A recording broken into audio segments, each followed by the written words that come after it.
I'm Nicolas Bornozis of Capital Inc., and I am delighted to welcome Captain Rajeev Kaushik of Synergy Group to our session, our discussion that is titled Fighting in the Trenches, the Ship Captain's Viewpoint. Captain Rajeev Kaushik has been a captain has been at sea for over 12 years. He has been working with Synergy Group. He has been primarily a captain on tankers, and he has gone through all this experience with the pandemic. He just came back from sea at the end of February. So he has unique insight to share with us. And the title of our session, Fighting in the Trenches, is exactly spot on because Captain Kaushik has been at the front line battling all the adversities that have arisen from the current situation. So I'm delighted to welcome him to our discussion. I'd like to thank the Synergy Group for allowing us to discuss with the captain. Captain, thank you very much for joining us. Thank you very much, Mr. Nicolas, and I'm delighted to be part of this discussion. And thank you very much for inviting me. It's a pleasure to be here to be with you. Of course, and when we talk about operational excellence, because that is the theme of our forum, operational excellence, of course, comes from the top, from the owners, from the company, but also comes from the captain of the ship, who is the person running the actual ship at sea. So can you share with us a little bit about your background, how long you've been captain? And I saw in your information that you've been for over 12 years. I have seen that you have mastered primarily tankers. And what routes have you sailed primarily on? Is it Asia? Is it global? Yes. So I'm sailing since 1995. I started as a cadet in 1995. I became a master in 2005. I joined Synergy Group in 2015, and primarily I've been a master on chemical tankers, but I've sailed also on product tankers, crude oil tankers. And I've sailed to almost all parts of the world where the chemical tankers go. So it's almost all the continents where the ships go. So you've been a captain for quite a long time. Can I ask you? You have witnessed and experienced a number of changes taking place in the industry during your time as a captain. Can you share with us a couple of the major changes that you have experienced and you have considered as such? There have been quite a few changes, and like good changes. Like the technology has improved a lot. The navigation systems, navigation equipments have become better, more user friendly. The radio communication equipment have become better. The communication, like the phone calls, internet, a lot of good things have happened, which have made the life easier. And also, like the electronic engines, and then like new regulations coming in, for betterment of the shipping, shipping operations and protection of the environment. So there are a lot of good things happening. And like I say, on the crewing side, the number of crew members have reduced, automation has increased. Also, like there is with this change of technology, there's certain drawbacks. Like, for example, I can say, like now we have access to internet, so there's like a minute by minute update from the family members about what is happening. So for example, if there's a small issue, like I'll give you an example. My daughter, she underwent an operation for appendix. So I mean, if my wife was updating me minute by minute, or the person who was operating, the doctor who was operating on my daughter. He is a good friend of mine. So if he was updating, like, now I'm doing this, now I'm doing that, so I might have panicked, might have got stressed. So like with more and more communication, some stress has also increased. So there, but mostly it is for good. Things You have know, we are improved. speaking to a broad audience right now, not only of people in shipping, but also investors, financiers, a broader audience. And I hope that our delegates realize the amount of sophistication, training, and complexity that you as a master have to have in order to run these modern ships, which are so technologically advanced, but at the same time so complicated. Anyway, let me move to the human factor a little bit more. I wanted to ask you, what is the typical composition of the crews of the vessels that you have been mastering? Different nationalities have different cultures, different culinary preferences, and speak different languages. If you have different crews on a ship, how do you manage this diversity? Or do you prefer to have ships with crew from one nationality? I do not mind sailing with any nationality, because we're just seamen. Like on the ship, we are not like Indians, Russians, Croatians, Filipinos. We're just seamen. And we are like different ranks: master, chief officer, third engineer, fourth engineer. So there's hardly any issue. Sometimes some differences are there, but we sort it out. We talk about those things. And about the culinary preferences, I would say, like, we have usually in our company, I can say we have a mess committee. So they provide suggestions to the chief cook about different dishes which should be prepared on a monthly basis. And then the cook comes and discusses with me. So we try to take care of everybody's culinary preferences. And also, like, we try to celebrate all the festivals. So we try to take care of everybody's culture. And and see, like, we are family for each other. At sea, we are family for each other. So we try to celebrate small events, like somebody's birthday, somebody's kid's birthday, somebody's wife's birthday. So we just try to like once or twice in a week, sit together, eat together, so to keep everybody happy. Very interesting point that you raised. And I have to confess myself, I was not aware of the critical significance, for example, of the cook on the ship until I listened to a webinar. And there they were discussing exactly how vital is the role of the cook, because as you mentioned, you have to put together, you have to respect, you have to accommodate everybody's cultures, expectations, culinary preferences. I mean, the ship is a microcosm of the broader society. So you're right, but managing that complexity and diversity, I'm sure it's not easy.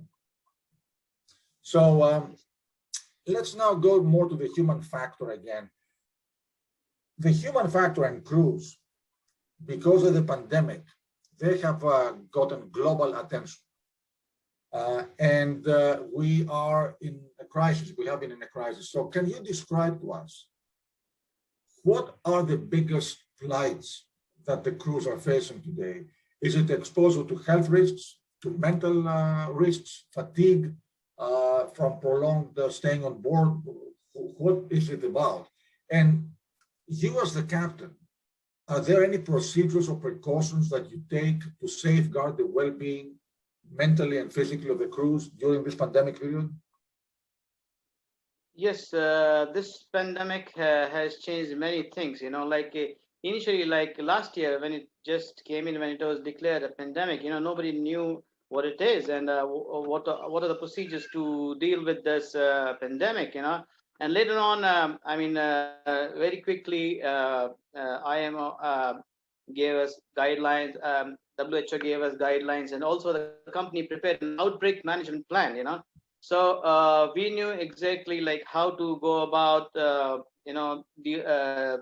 what precautions to take when we are arriving at port, when we are, when the visitors come on board.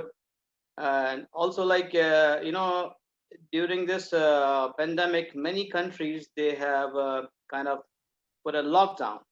So the crew members cannot go ashore. Previously, like once in a while, people used to go ashore, relax a bit. But now, like once they board the ship and till the time they sign off, they're just staying on board. Also, the sign on, sign off is an issue because the limited flights, and there's a quarantine period. You have to arrive early and you have to be quarantined.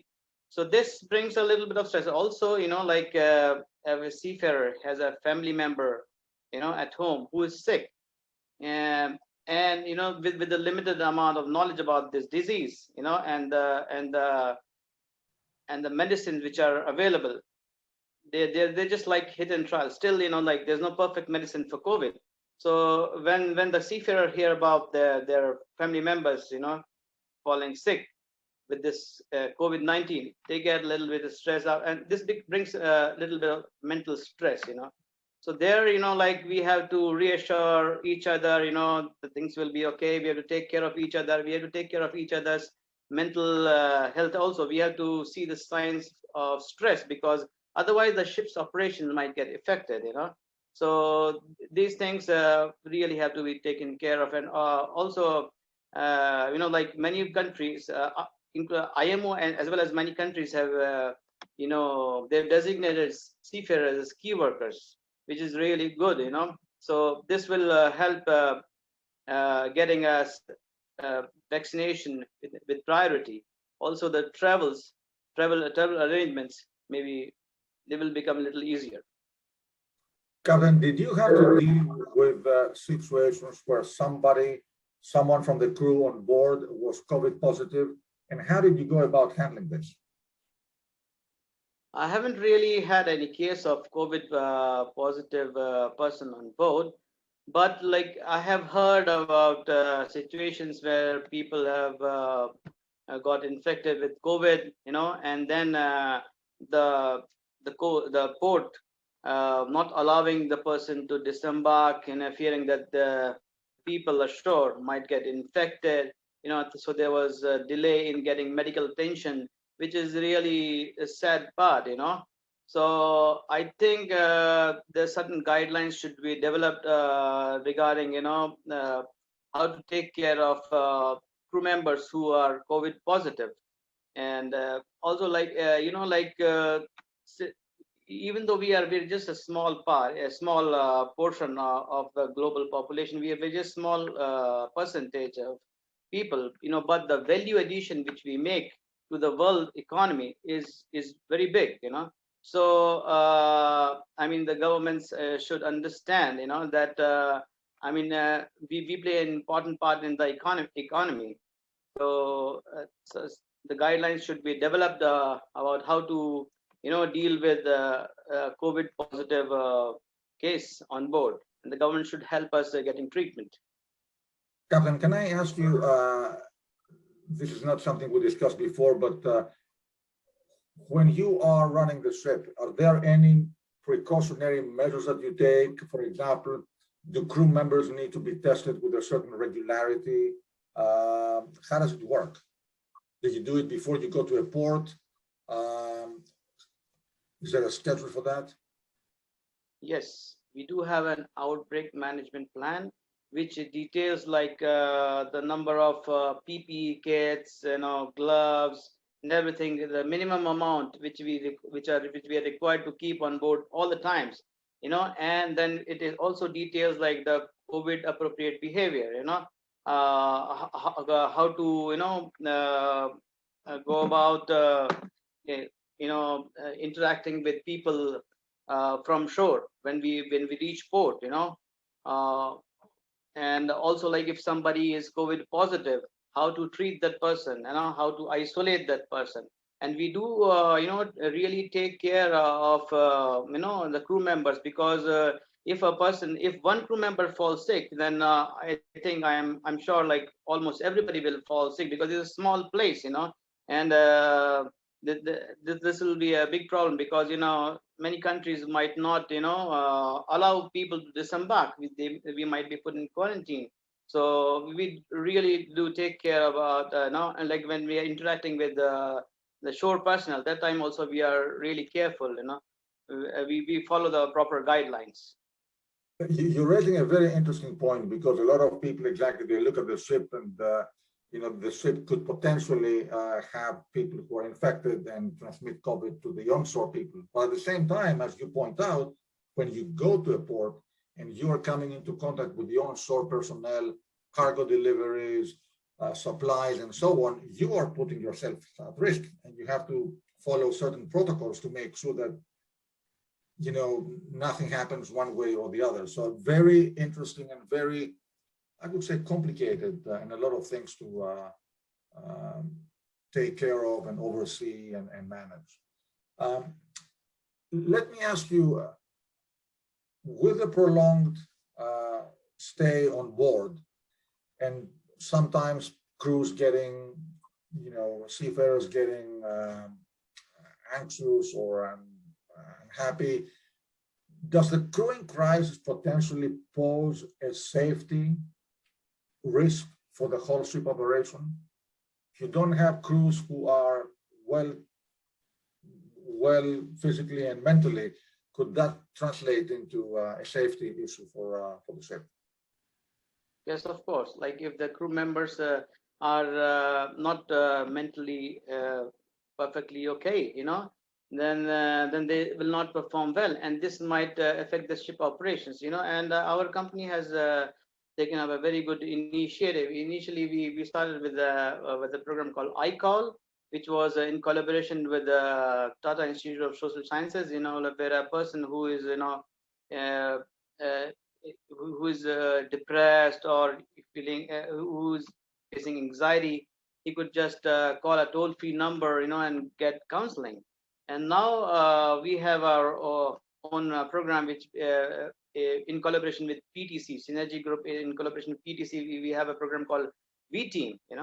So this is a similar program, which where we have counselors who can help people who are facing stress, we try to deal with it on board. The senior people, they try to counsel the junior staff, and also the peers, each other. We try to calm each other. If somebody is stressed and all. But we also have this program, which is really very nice. So people can get professional help through these programs like V Team. And I know that Synergy Group has really made a big effort and a lot of initiatives in that respect. And the group has been a pioneer in terms of providing help to seafarers. Yes, that is correct. I mean, like, this is not only for Synergy people. This is open for all seafarers, all over the globe. This is open to everybody. Of course.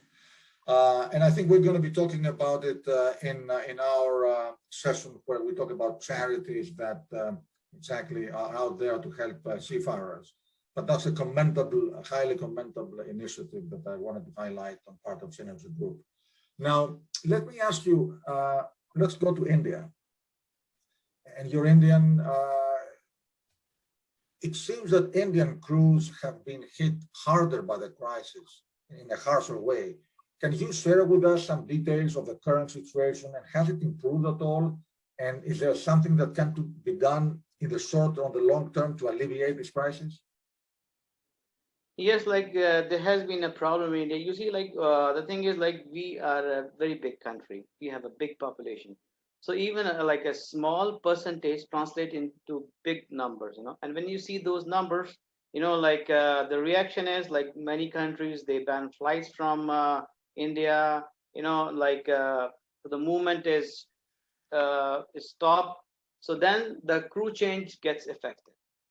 Crew change gets, people are not able to join, people are not able to sign off, and also the health infrastructure needs a little bit of improvement. Because of that, we've had issues with we have had a lot of COVID cases. Although the government made a very good effort, to immediately, put in a lot of money into the health infrastructure, putting up a lot of oxygen plants and all. But yes, there was a problem. But now things are quite under control, quite under control. And I hope by the end of June, things will be almost like they were in January or December last year.